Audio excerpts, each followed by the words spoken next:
Bismillahirrahmanirrahim. Assalamualaikum warahmatullahi wabarakatuh. Alhamdulillahilladzi anzala ala abdihil kitaba wa lam yaj'al lahu 'iwaja. Wassalatu wassalamu ala sayyidina Muhammadin nabiyil mustafa wa ala alihi wa sahbihi wa man ihtada amma ba'du. Hadirin jamaah subuh yang dirahmati Allah Subhanahu wa taala. Segala puji dan syukur marilah senantiasa kita selalu panjatkan kehadiratnya yang tidak pernah bosan, selalu melimpahkan begitu banyak nikmat kepada kita semua. Salawat dan salam semoga selalu tercurah kepada junjungan kita Nabi besar Muhammad sallallahu alaihi wasallam, juga keluarga dan para sahabatnya. Semoga di akhirat kelak kita diakui sebagai umatnya dan mendapatkan syafaatnya, amin ya rabbal alamin. Pertemuan hari ini kita akan coba mereview kembali apa yang dulu pernah dijelaskan sama oleh Pak Anto ya, kalau nggak salah dulu, Ibadur Rahman. Pak Anto dulu pernah menjelaskan, tapi saya akan menekankan di bagian, jadi topik hari ini adalah kita belajar ada dosa besar, ada dosa kecil, gitu. Kurang lebih seperti itu. Di dalam surat Al-Furqan itu ayat 68 yang qadarullah, saya tadi mau baca kok lupa. Mentok di ayat berapa tadi itu. A'udzubillahi minasyaitonirrajim, walladzina la yad'una ma'allahi ilahan akhar wa la yaqtuluna an-nafsal lati harramallahu illa bil haqqi wa la yaznun.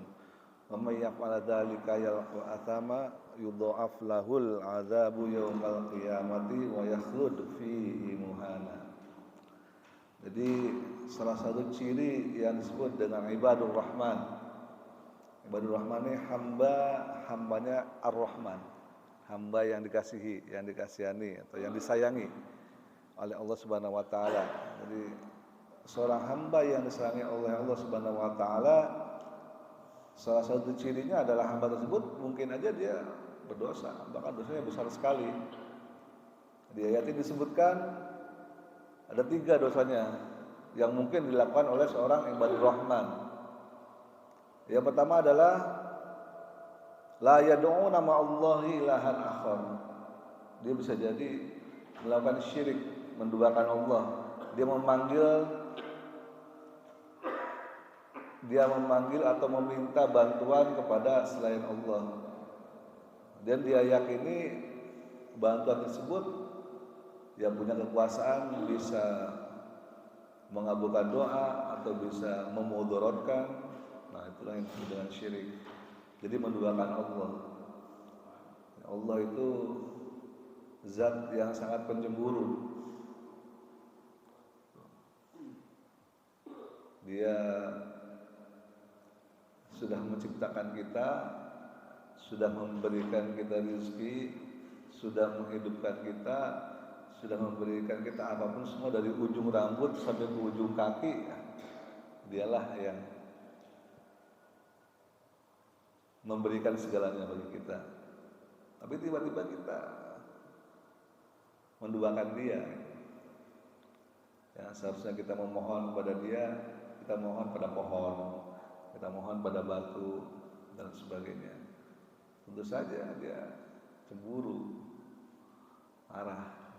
Dan itu salah satu dosa yang pada awalnya sebetulnya tidak terampuni. Allah mengampuni dosa yang lain kecuali syirik kan gitu.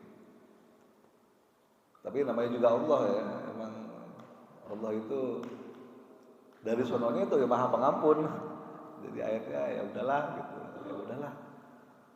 Biar kata lu begitu juga ya udahlah gitu. Ibaratnya kalau kita dalam bahasa kita sehari-hari. Yang pertama adalah syirik, yang kedua apa? Wala yaqtuluna nafsal lati harramallahu illa bil haqqi. Nah kan, jadi yang kedua adalah membunuh orang lain tanpa hak. Kalau membunuh itu ada yang boleh, ada yang nggak boleh. Ada apa membunuh yang boleh? Pertama membunuh di medan perang. Misalnya di medan perang kan boleh membunuh, masa nggak boleh bunuh kan itu. Itu namanya membunuh yang hak. Dan perang boleh. Yang kedua membunuh karena kisos misalnya, itu juga boleh. Yang ketiga membunuh karena hukuman rajam misalnya. Kemudian selanjutnya apalagi setelah syirik, yang pertama, yang kedua membunuh, yang ketiga adalah wala yaznun, yaitu orang yang berzina. Jadi ini adalah 3 dosa yang terbesar dalam Al-Quran, disebutkan urutan terbesar. 1 syirik, kedua membunuh, ketiga zina. Ini urutannya, the biggest 3, yang paling besar ini. Di luar yang 3 ini, ya ada yang besar-besar juga, seperti diceritakan di dalam hadis Nabi bahwa misalnya kita melawan kepada orang tua, menyakiti orang tua itu juga dosa besar. Kemudian bersaksi palsu atau berjanji palsu itu juga dosa besar termasuk. Tapi yang paling besar ya ini 3 ini. Jadi yang pertama syirik, yang kedua membunuh, yang ketiga adalah berzina. Tapi toh walaupun seseorang ini melakukan dosa yang ketiga ini, Allah tetap Maha Pengampun. Tetap dia diberi gelar Ibadur Rahman, hambanya yang Maha Rahman, Maha Pengasih, yang Maha Penyayang. Tapi ada syaratnya tentu saja. Apa itu syaratnya? Syaratnya adalah dijelaskan dalam ayat ke-70-nya, illa man taba wa amana wa amila amalan shaliha fa ulaika yubaddilullahu sayyi'atihim hasanat wa kana Allahu ghafurur rahim. Syaratnya adalah yang harus tobat, kembali dari dosanya tersebut, kembali menuju kepada Allah dengan penuh keimanan, amanah, wa amila sholihan, dan terus konsisten beramal soleh. Nah, syaratnya itu aja. Tobat itu apa? Tobat itu kembali. Syaratnya gimana? Syarat utama tobat yang pertama adalah dia harus menyesal. Dalam hati dia menyesal, saya kok terjerumus seperti ini. Menyesal syarat utama. Menyesal, kemudian berjanji kepada dirinya sendiri tidak akan pernah melakukan lagi. Janji. Itu syarat utama taubat itu. Setelah itu ya ditinggalkan. Setelah ditinggalkan, kemudian dia kembali. Kalau memang dia syirik, ya dia kembali beriman kepada Allah. Kalau memang dia habis membunuh, mungkin gelap mata dan sebagainya karena ribut warisan misalnya sama keluarganya, ada tuh yang sampai bunuh-bunuhan gitu. Atau dia khilaf, dia berzina. Nah, setelah dia menyesal dalam hati dan berjanji tidak akan melakukannya lagi, ya sudah, tinggalkan semuanya itu, ya kan, kembali beriman dan kemudian menjalankan amal soleh. Apa yang Allah katakan di sini kalau seseorang itu berhasil bertaubat dengan cara tadi? Allah jelaskan lagi di dalam ayat berikutnya, ayat lanjutannya, bukan ayat, masih ayat di ayat 70, lanjutannya adalah faulaika yubadilullahu sayyi'atihim hasanah. Maka tidak hanya diampuni dosanya, bayangkan, bahkan seluruh dosanya yang menggunung tadi Allah convert jadi pahala semuanya. Yang tadinya syirik bukan cuma diampuni, kata Allah, saya convert, saya ubah semua dosanya yang menggunung itu jadi pahala. Enak gak? Jadi kalau kita mau nakal, udah telat kita. Dengan mudah nakal, tuanya tobat, jadi pahala semua tadi dosanya. Gitu. Enak. Jadi bukan cuma diampuni, kalau cuma diampuni sih biasa. Diampuni, saya maafkan, saya ampuni biasa. Semua dosanya yang tadi menggunung itu jadi pahala semua. Faulaika yubadilullahu sayyi'atihim hasanat. Kenapa? Saking Allah itu, wa kana Allahu ghafurur rahim. Karena Allah itu Maha Pengampun dan Maha Penyayang. Luar biasa ayat ini. Itu udah besar-besar. Nah, di ayat lain dijelaskan bahwa kalau kita sanggup menjauhi dosa besar aja, maka dosa kecilnya itu auto remove, auto hapus. Kita sebenarnya simpel ya untuk menghapus dosa-dosa kecil tuh, jauhi aja dosa besar. Itu otomatis ada di ayat lain, saya lupa ayatnya. Itu otomatis dosa kecilnya hapus. Jadi yang paling simpel ini hindari aja dosa besar, ya kan? Semua dosa kecilnya hapus sendiri. Kalau kita berhasil menghindari dosa besar. Oke, nah bagaimana dengan dosa-dosa kecil? Selain kita tidak mengajarkan dosa besar, kalau pengen dihapus lagi dosa kecilnya, maka yang paling simpel adalah sholat 5 waktu jangan ditinggal, itu aja. Karena di dalam sholat 5 waktu terkandung yang pertama adalah wudhu, seperti yang dijelaskan oleh Pak Mubarak kemarin. Wudhu itu kalau kita wudhunya benar, setiap tetesan air yang keluar dari mata menghapus dosa mata. Tetesan air yang keluar dari mulut menghapus dosa mulut. Tetesan air yang keluar dari jari-jari tangan kita menghapus dosa tangan. Dari kaki menghapus dosa kaki dan seterusnya. Itulah nilai plus dari berwudu yang benar. Jadi dengan berwudu saja dosa tidak berguguran, Pak. Kemudian kita jalan ke masjid, setiap langkahnya juga menggugurkan dosa. Kemudian kita sholat 5 waktu di masjid. Kata Rasulullah bersabda kepada para sahabatnya, jika di depan rumah kalian ada sebuah sungai jernih yang mengalir, kemudian kalian mandi 5 kali sehari di sungai itu, apakah masih tertinggal kotoran di badan kalian? Nah itu loh. Rasulullah membuat perumpamaan seperti itu. Ada sungai di depan rumah kita atau di belakang rumah kita, kita mandi 5 kali sehari, sungai jernih bersih. Apakah masih mungkin ada kotoran yang tertinggal di badan kita? Gitu loh. Itu perumpamaannya. Artinya apa? Kalau kita sholat 5 waktu tidak pernah bolong, tidak pernah tinggal, ya otomatis dosa kita bersih, berangkat dari dosa. Dari satu sholat ke sholat yang lain, ya membersihkan dosa, menguburkan dosa. Kalau ada dosa dari satu sholat dari sholat yang lain, ya begitu sholat lagi, hilang lagi. Antara sholat subuh nih nanti kita sampai duhur kita berbuat dosa kecil tentunya ya. Nanti begitu sholat duhur, hilang dosanya lagi yang ini. Dari duhur kita ke asar, kita berbuat dosa, ngomongin orang dan sebagainya misalnya. Gitu kan? Di asar, sholat, jamaah ke masjid, hilang lagi dosanya. Nah, enak banget kayak gitu. Mudah. Hindari dosa besar dan laksanakan sholat 5 waktu. Apalagi setelah sholat 5 waktu diajarkan lagi di dalam hadis Nabi, kalian bacalah subhanallah 33 kali. Nah, seperti yang biasa kita wiridkan, ya kan? Alhamdulillah 33 kali, Allahu Akbar 33 kali. Pada hadis itu sahih. Kemudian tutup dengan la ilaha illallah wahdahu la syarikalah, lahul mulku wa lahul hamdu, yuhyi wa yumiitu wa huwa ala kulli syai'in qadir. Maka walaupun dosa kita sebanyak buih di lautan, hapus. Simpel aja. Salat 5 waktu. Hindari dosa besar, salat 5 waktu jangan ditinggal. That's it, istilahnya that's it. Gitu aja, simpel. Gitu. Insyaallah hidup kita bersih, badan kita bersih, insyaallah. Begitu. Nah, yang heran gini. Soalnya gini, kenapa sholat itu begitu penting ya?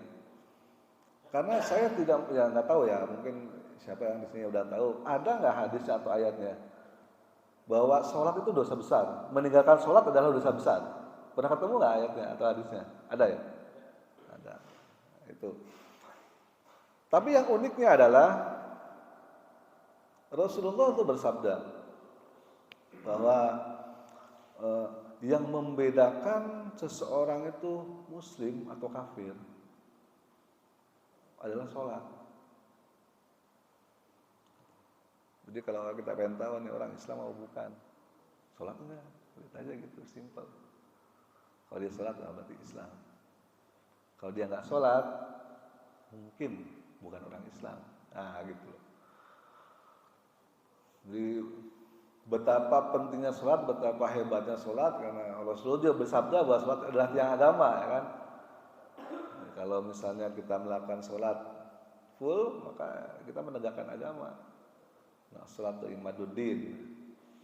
Faman aqamaha faqad aqamaddin, wa man taraka faqad hadamaddin.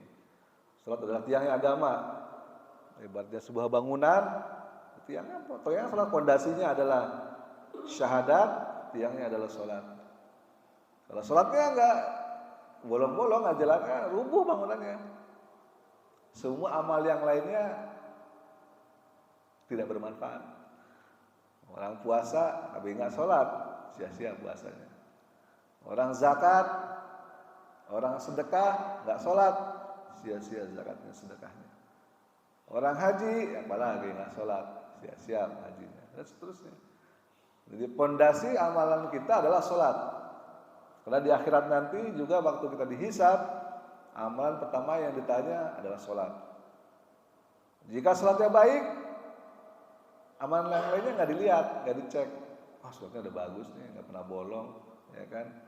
Rajin datang ke Anas, lewat, itu doang, nggak dilihat amalan lainnya. Karena begitu yakinnya malaikat, para malaikat tuh kalau sholatnya baik, udahlah yang lainnya pasti baik deh. Orang sholat tuh nggak mungkin, karena kan inna sholata tanha 'anil fahsya'i wal munkar. Sholat itu mencegah perbuatan keji dan mungkar. Jadi kalau orang sholat, udah pasti dah dia itu puasa. Kalau orang sholat, pasti dia zakat. Kalau orang sholat, pasti dia haji. Selama dia punya rezeki, pengen mau haji kan, mungkin karena belum rezeki aja dia. Karena kata bukan belum dipanggil ya, dia belum punya rezeki. Kalau panggil semua orang dipanggil, semua orang yang sholat pasti pengen datang pergi haji kan gitu. Itu udah kepastian. Nah, tapi kalau sholatnya bolong-bolong, sholatnya sering tinggal, nah, itu nanti dipertanyakan amal-amal lainnya gimana gitu. Kalau sholat aja dia berani tinggalkan.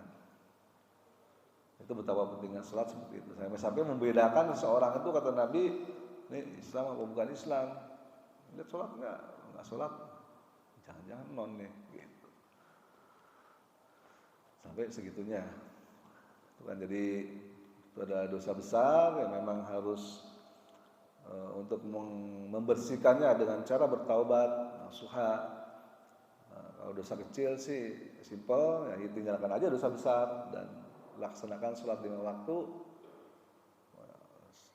Jangan bolong-bolong lah istilahnya gitu. Bagusnya kalau bisa ya ke masjid, kalau nggak bisa ya minimal di rumah misalnya. Mungkin seperti itu aja singkat dari saya. Barangkali ada pertanyaan, silakan. Ya Pak. Waalaikumsalam warahmatullahi wabarakatuh.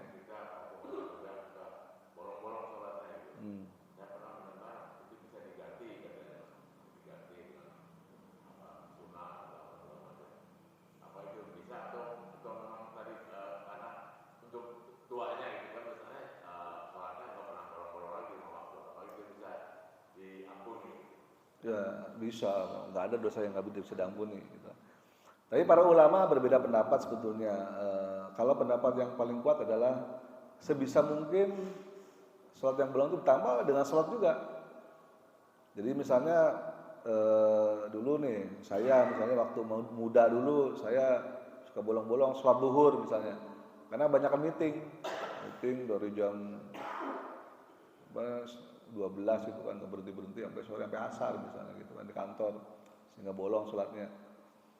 Ya, setelah kita tua misalnya dan sadar bahwa itu adalah salah, ya kita kira-kira dulu saya bolong sholat duhur berapa kali ya, nanti setelah habis sholat duhur di rumah sholat duhur lagi dengan niat mengqadha. Jadi sholat itu ada qadha kan. Makanya dalam niat sholat kan ada yang seli, misalnya fardhu dhuhri arba'a rakaatin, adaan lillahi ta'ala.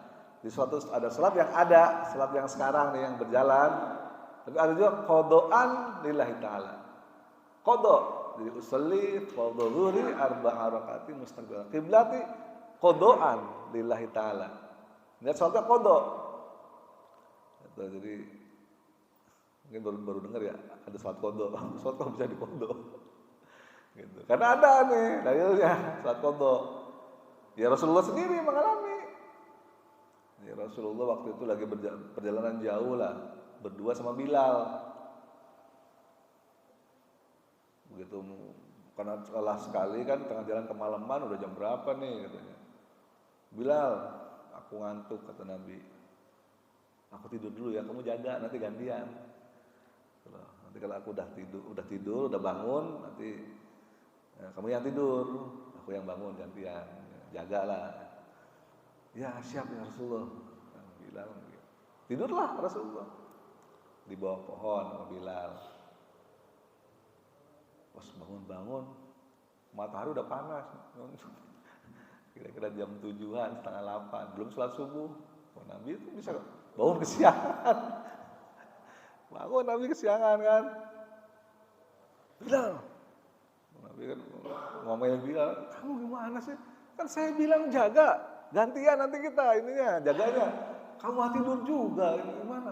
Ya aku juga ngantuk ya Rasulullah. Mau itu doang yang ngantuk, aku juga ngantuk. Capek juga. Gitu. Ya udah, kemat, cepetan wudu, habis itu kita kemat sholat. Nah, itu sholat lah. Sholat subuh jam 7. Matahari udah tinggi. Jadi berkahnya Rasulullah tuh begitu. Kesalahan beliau aja bisa menjadi syariat. Ya, coba kalau Rasulullah tidak pernah sholatnya telat, nggak ada syariat qada di dalam ilmu fikih kita. Gitu. Ada syariat qada ya gara-gara Rasulullah sendiri telat. Kayak kemarin ada syariat sujud sahwi, gara-gara Rasulullah sendiri lupa. Rasulullah pernah lupa sholatnya. Jadi kalau kita lupa, ya wajar Rasulullah aja lupa. Gitu kan. Rasulullah sholatnya kemarin kan sholat asar, emang 5 kali kan gitu. Lupa, Nabi aja lupa. Nabi aja telat sholatnya. Ya tapi tentu saja bukan disengaja. Artinya, tapi dalam hal ini artinya ada yang namanya sholat qada. Para ulama membuat dalam fikih itu sholat qada ya berdasarkan hadis ini. Sholat boleh diqada kalau memang sholatnya kelewat. Tapi kalau dalam kasus Rasulullah sholatnya kelewatnya karena nggak sengaja. Tapi kalau dalam kasus kita mungkin kan kita masih muda dulu suka bolong-bolong, ya udah diqada sholatnya. Misalnya duhur di masjid yang ada sholat yang ada, nanti sampai rumah sholat lagi, duhur lagi dengan niat qada. Atau kalau misalnya dulu bolongnya asar, ya asar lagi di rumah dengan niat sholat asar dan seterusnya. Jadi sholat wajib tidak bisa ditambal dengan sholat sunnah. Ya wajib harus tambah lah sholat wajib lagi dengan cara mengqada tadi, yang bolongnya diqada dengan sholat wajib lagi. Jadi double sholatnya. Kalau kita dulu merasa wah kita selama setahun dulu bolong-bolong, ya udah selama setahun sholat duhur 2 kali di masjid dan di rumah. Atau kalau di rumah ya setelah sholat duhur lagi gitu. Setelah sholat asar lagi. Yang satu niatnya adaan, yang satu niatnya qada. Insya Allah dengan cara seperti itu karena ada tuntunannya, insya Allah sholatnya bisa tambah. Karena Allah Maha Pengampun dan Penyayang. Jadi bisa ya jadi pemahaman jadi enggak. Ya bisa dengan cara sholat qada tadi. Ya jadi misalnya saya asar kelewatan gitu hari ini asar kelewatan. Jadi habis sholat asar saya bisa qada lagi. Qada. Yang misalnya udah ya waktu muda kita udah lupa. Kan banyak itu kemarin aja. Allah Maha tahu Pak, gitu aja. Jadi nggak usah terlalu. Yang penting niat kita kan. Kita pada qada ya semampu kita, kira-kira dulu kita berapa kali dikira-kira, setelah itu ya sudah selesai.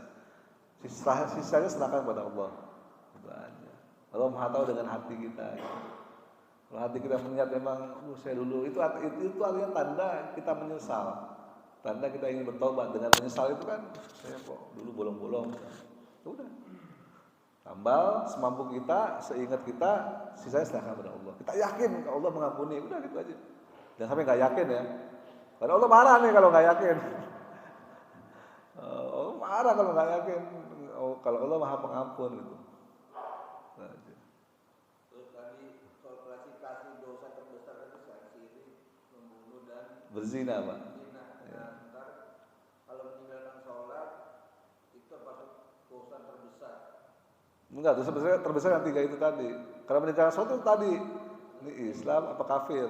Ya dosa besar juga sih gitu kan. Cuma sebenarnya bahayanya meninggalkan sholat adalah ini orang Islam apa kafir gitu. Kata Nabi begitu. Jadi 3 itu aja paling utama. 3 ini yang harus paling dihindari, Banyak sebenarnya dosa-dosa besar yang lain, cuman yang 3 ini yang paling utama, yang paling pokok lah. Terus kalau kita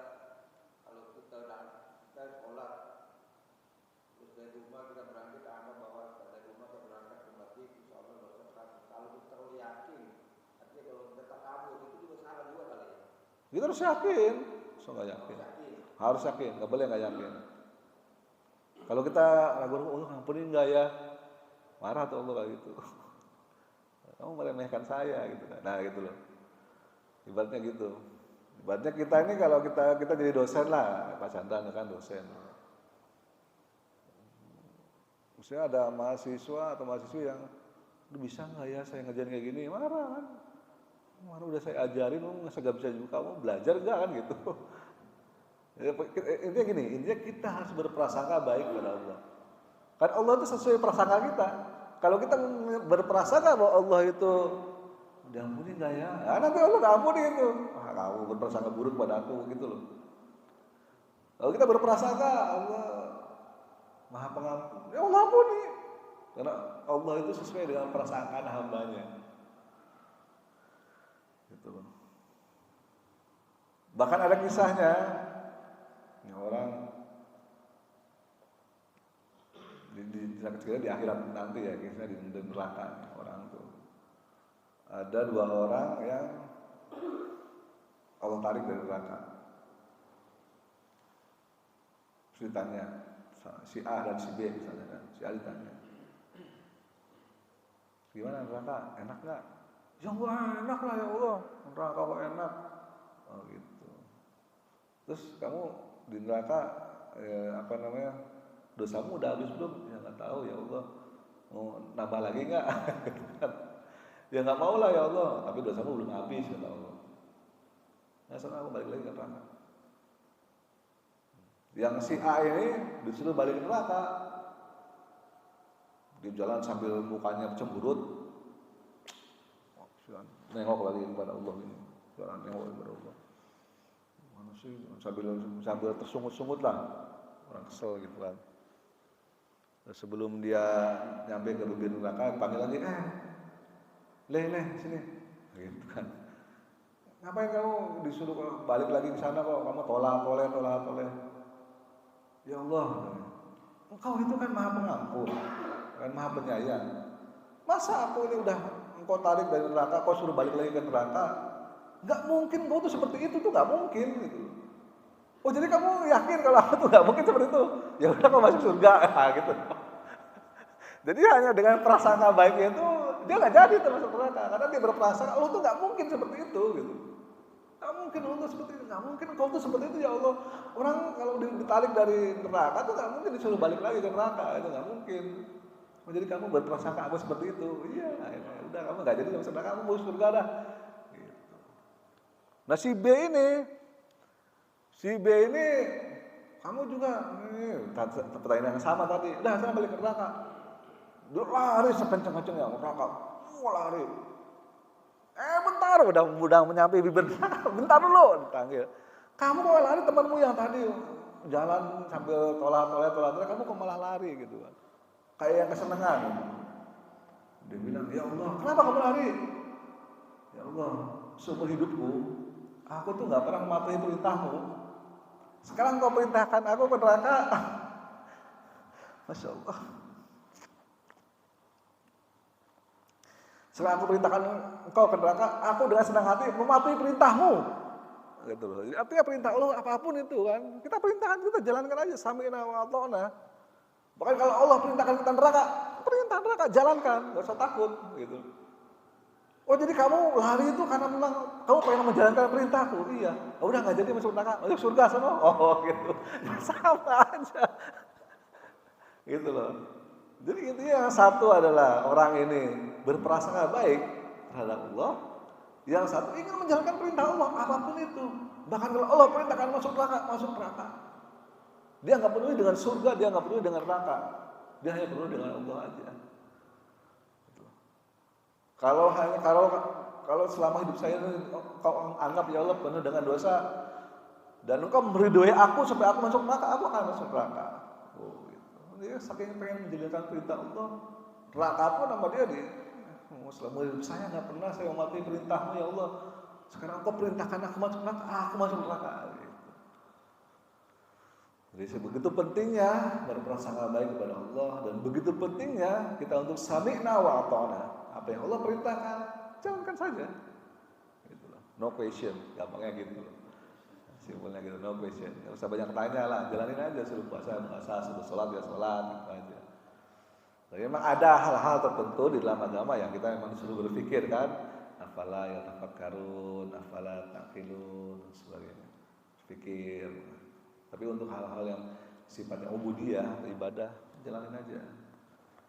Dan berprasangka baik bahwa Rasulullah bilang kayak gitu kok, mengampuni dosanya kok. Kalau kita meninggalkan dosa besar, Allah berjanji akan menghapus dosa kecil. Kalau kita sholat pada waktu, ya kan, Rasulullah ceritakan bahwa akan membersihkan semua badan kita dari dosa-dosa. Saya bohong, simpel. Jadi menjalankan agama Islam sangat simpel seperti itu aja. Kalau itu bisa dijalankan, udah insya Allah lah. Yakin kita masuk surga, yakin harus yakin. Masuk surga nggak ya? Jangan-jangan sholat kita nggak diterima. Jangan. Tapi belajar tetap bagaimana wudhu yang baik, bagaimana tata sholat yang baik, tata sholat yang baik.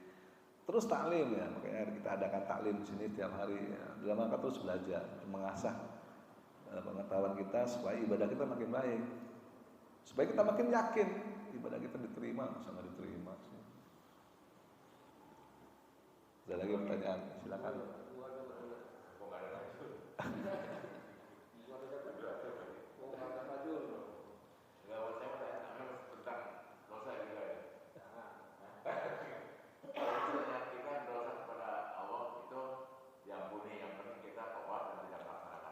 Ya. Tapi katanya ada dosa yang sesama manusia itu yang memang kalau tidak dimaafkan dan dosa itu nanti akan dibawa terus. Ya itu makanya. Kalau misalnya kita menyakiti seseorang, Ya. jadi maafkan. Kalau Allah pasti dimaafkan. Kalau yang penting kita bertobat, kita melaksanakan lagi. Tapi kalau kita menyakiti, misalnya Pak RT, gitu kan, dari maafin atau Pak RW, gitu kan. Ya itu makanya istilah ibaratnya gini. Ya. Ibaratnya gini, berurusan dengan Allah itu gampang. Tinggal minta dikasih, yakin dikasih, itu aja. Tinggal taubat, yakin diampuni. Itu gampang, mau urusan Allah itu gampang. Kita butuh apa tinggal minta, yakin dikabul. Kalau orang nggak dikabul, berarti nggak yakin dia. Gitu loh. Pernah nggak doanya nggak dikabul? Nah itu loh. Berarti ragu-ragu. Bisa nggak ya gua? Ah itu lah, udah kayak gitu susah lah. Bisnis lancar kan ya? Pertanyaannya gitu. Yakin bisnis lancar? Saya udah berdoa, saya udah berusaha gitu loh misalnya. Yakin, harus yakin dulu pertama. Ya kan? Kalau kita yakin, ya tidak ada yang bisa menghalangi kita. Makanya urusan sama Allah itu gampang. Allah itu maha kaya, Allah punya segalanya, Allah tidak butuh dengan apapun. Yakin, simple, selesai. Urusan sama Allah gampang. Tinggal kita nangis saja setetes air mata. Dengan ikhlas, selesai udah. Tapi urusan sama manusia, beda. Ya kan? Misalnya, saya pernah menghina Pak Chandra. Mungkin aja Pak Chandra di mulutnya, ya udah saya maafin, Pak Rahmat saya minta maaf. Tapi dalam hatinya masih aja dendam, masih kesel. Nah, itu susahnya di situ. Ya kan? Dan nanti di akhirat tuh ditanya, Chandra, kamu maafin Rahmat nggak? Sebenarnya sih enggak ya Allah. Itu yang berat. Jadi kamu nggak maafin? Enggak, gitu. Itu yang berat. Terus kamu maunya kompensasinya apa? Saya minta pahalanya dia yang buat saya. Itu. Makanya ada cerita orang yang muflis. Muflis itu orang yang pahalanya habis, bangkrut. Muflis. Bukan mukhlis, bukan. Kalau mukhlis orang yang ikhlas. Kalau muflis orang yang bangkrut. Nah, karena kenapa? Kebanyakan dosa sama orang lain, sama temennya. Kebanyakan dosa sama temennya, kebanyakan dolim. Makanya muflis, bangkrut dia. Kenapa bangkrut? Itu tadi, begitu di akhirat, sebenarnya gue belum maafin dia sih ya Allah. Ya emang di mulut kita sih nggak enak doang sih depan teman-teman, diam aja. Ya. Padahal dalam hati masih bergumul. Jadi maunya gimana? Minta pahala dia baru gue maafin. Ya udah, ambil pahalanya dari dia, kasihin kayak ini. Terus si A si B lagi ada sama saya juga dulu dimaki-maki mulu. Gini sakit hati misalnya. Ambil lagi pahalanya. Sini. Lama-lama kan habis. Dia mungkin sholatnya rajin, ya kan, ibadahnya rajin, ngaji Qur'annya rajin. Tapi sama orang banyak berbuat dosa. Banyak nyakitin orang, banyak macam-macam, fitnah orang dan sebagainya. Nah begitu pahalanya dia habis, apa yang dilakukan? Dia ambil pahala, udah habis pahala lu, gimana? Dosanya orang ini masukin ke dia. Gimana coba? Buat cuma bangkrut itu minus. Mau diambil pahala udah nggak ada. Nah, dosa lu dah balikin ke dia, kasih. Dosa si ini masukin lagi ke sini, dosa si anu masukin ke sini. Dan numpuk semua dia sama di orang ini nih. Pokoknya hati-hati, ya kan? Menyakiti orang lain, berbuat dosa kepada orang lain, hati-hati. Ya kan? Segera minta maaf sama dia, minta keikhlasannya, minta kerinduannya. Ya, kalau enggak, jangan sampai nanti di akhirat ditagih sama orang ini, bukan sama Allah. Allah masih simpel, orangnya gimana, mau enggak maafin gitu. Itu aja. Jadi, ada lagi pertanyaan yang lain? Silakan. Ya, monggo. Assalamualaikum warahmatullahi wabarakatuh.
Kan di ayat berikutnya ada.